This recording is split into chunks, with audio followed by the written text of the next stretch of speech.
Hey guys, it's David Lowe, your friendly neighborhood realtor with Excel Real Estate here in Columbia, South Carolina, to discuss today closing costs. Closing costs is one of the questions that I get asked a lot. It's a question that a lot of you guys ask on my website and that you asked on Facebook. So just want to take a little time to discuss closing costs. Like, what are they? Who pays them? When do you pay them? How much are they? And so forth. And so today, just want to give you the 411 on closing costs. So hey, let's jump right in. Closing costs. So I guess the first thing we really need to do is define what are closing costs. And closing costs are just basically fees and expenses that you pay when you close on a house, when you buy a house. Typically, they're paid at closing. And just understand that closing costs are also separate from your down payment. So whatever, depending on your loan type, would depend on how much down payment is due and when it's due. But closing costs are typically separate from your down payment.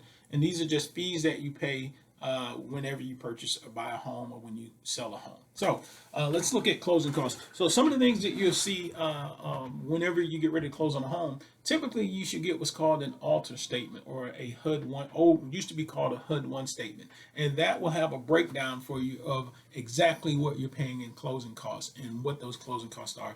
And closing costs, you're going to see fees like appraisal fee. Typically, your lender is going to charge you anywhere.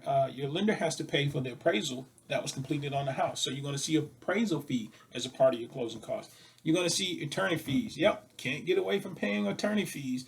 And so the attorney's going to charge you for what he does on the work. Or in some states, you'll see like title services. But here in South Carolina, we typically use an attorney to do all the title work and to close on every house or every property. So you're going to see attorney fees. And then the application fee. That's just the fee that your lender typically charges you for the application for you applying for to use their money to buy the house. Then you're going to see origination fees. Origination fees, again, is just a fee that the lender charges you for things like underwriting, because every lender has what's called an underwriter.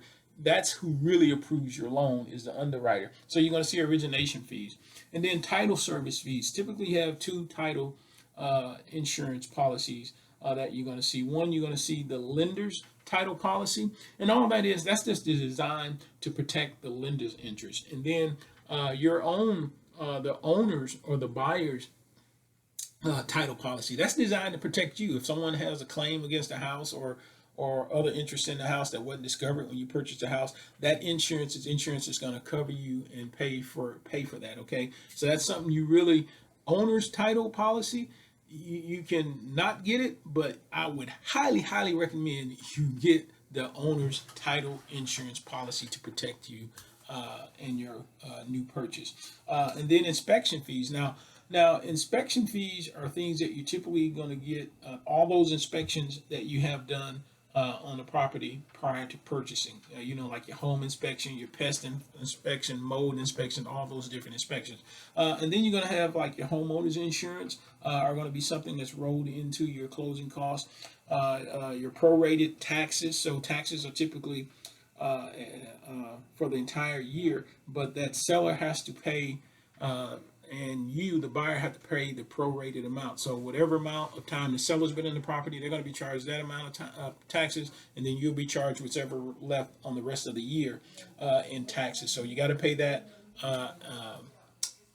at closing as well. And then your credit report, recording fee, notary fee, all those little small fees like that, they add up. Typically, what I tell my buyers is expect to pay anywhere from 3 to 4% of whatever the total purchase price of the property is in closing costs. So now let's talk about when are closing costs due. Typically, closing costs are due at closing when you close.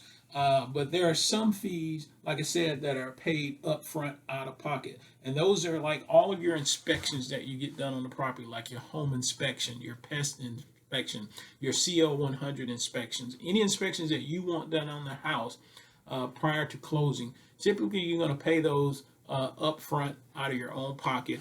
And again, that's just one of those things where I highly suggest like a home inspection.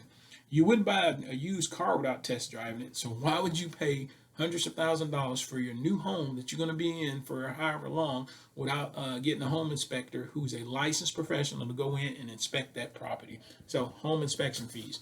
And so that's those are paid up front. up front. And then now the real question is, who pays closing costs? Both the seller and the buyer have closing costs that they're going to pay.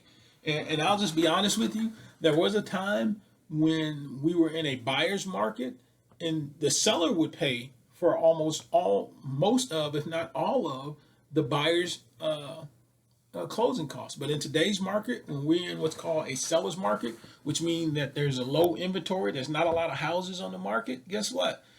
The sellers got plenty of buyers out there wanting their houses. They're not going to pay your closing costs. So the question of who pays the closing costs, the buyer pays their own closing costs, usually here in South Carolina, and then sellers pay their own closing costs. Again, that may change sometime. I don't know.